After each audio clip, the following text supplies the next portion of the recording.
Hello, my dear students of class 8, subject history, lesson number 3, ruling the countryside.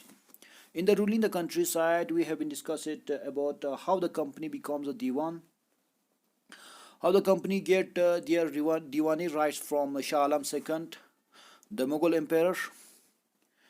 जब ये company दीवानी rights जब जब company के पास दीवानी right आ गए तो खूब लपक के एक्सप्लॉइट करना शुरू कर दिया बंगाल के लोगों को।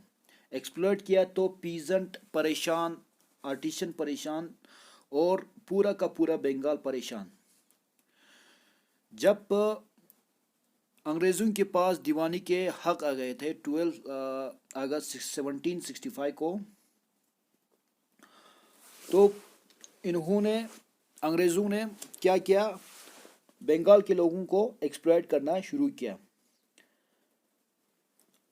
क्योंकि वहाँ पर क्या होते हैं, 1770 में एक भयंकर फैमन भी आती है, तो इस फैमन में लगभग 1/3 population of Bengal got vanished, wipe out. ये पूरी की पूरी जो पॉपुलेशन है, 1/3 हिस्सा बंगाल की पॉपुलेशन का ये ख़त्म हो जाते हैं। तो ब्रिटिशर ने थोड़ा सोचने पर मजबूर हो गया कि अगर किसान ही नहीं बचे और खेती ही नहीं होगी तो कंपनी के पास इतना रेवेन्यू कहाँ से आएंगे।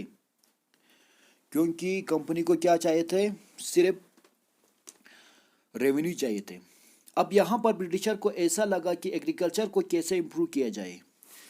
इनको ये कोई फ़र्क नहीं पड़ रहा था कि 1/3 आबादी, जो 1/3 हिस्सा जो आबादी की पॉपुलेशन के बंगाल की, वो वाइप आउट, वेनिश्ड हो चुकी थी।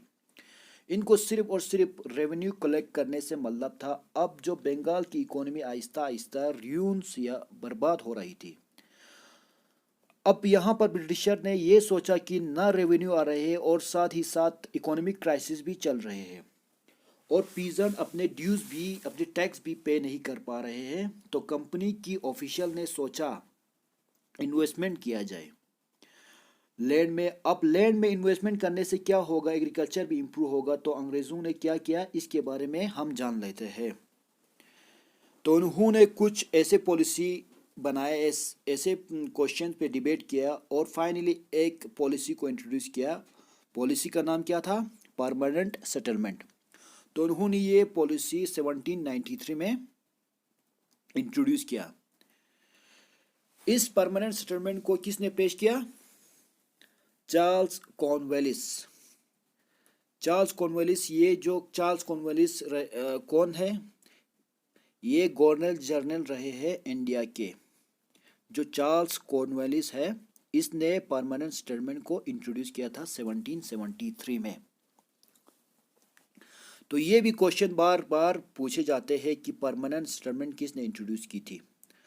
परमानेंट सेटलमेंट नाम से ही हमें ये आइडिया आ जाता है कि कुछ ऐसा सेटलमेंट जो कि फिक्स है, जो कि परमानेंट है, जिसको तब्दील या चेंज नहीं किया जा सकता। अब नाम से ही समझ में आ रहा है। अब इसकी पॉलिसी के बारे में थोड़ा और देख लेते हैं डिटेल में। अब देखिए कि जो राजा थे और तालुकदार थे, इनको कंपनी ने बनाया ज़मींदार। अब ज़मींदार क्यों बनाया गया, इसके पीछे भी एक रीज़न था। क्योंकि हमने इससे पहले वाले टॉपिक में ये पढ़ा था कि जो राजास और लोकल रूलर्स रहे, इनके साथ कंपनी वाले पेसिफाई करना चाहते थे। पेसिफाई माने अमन सुकून बहाल करना। क्योंकि कंपनी हिंदुस्तान में क्या था, एलाइन पावर थे, अजनबी पावर थे।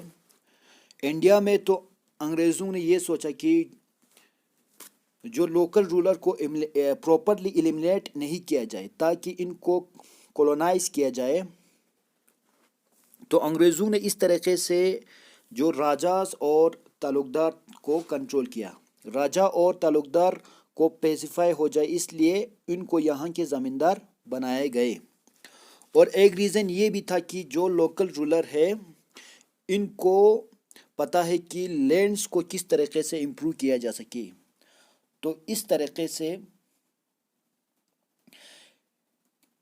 लैंड को इम्प्रूव किया जा सके, तो इसलिए इनको इस वजह से ज़मींदार बनाया था कि लोग अब अच्छा खासा रेवेन्यू यहाँ से کولیکٹ کر سکتے ہیں۔ تو انگریزوں نے راجا اور تعلقدار سے یہ کہا کہ ہم نے تم لوگوں کو یہاں پر بنایا ہے زمیندار، اور اب تم لوگوں کی ڈیوٹی ہے یہاں سے رینٹ کو کلیکٹ کرو گے پیزنٹ سے۔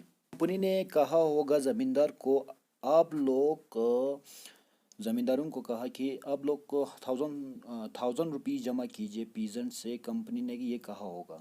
زمیندار سے ہمیں یہ فرق نہیں پڑتا کہ آپ لوگ کتنا کلیکٹ کرتے ہو رینٹ۔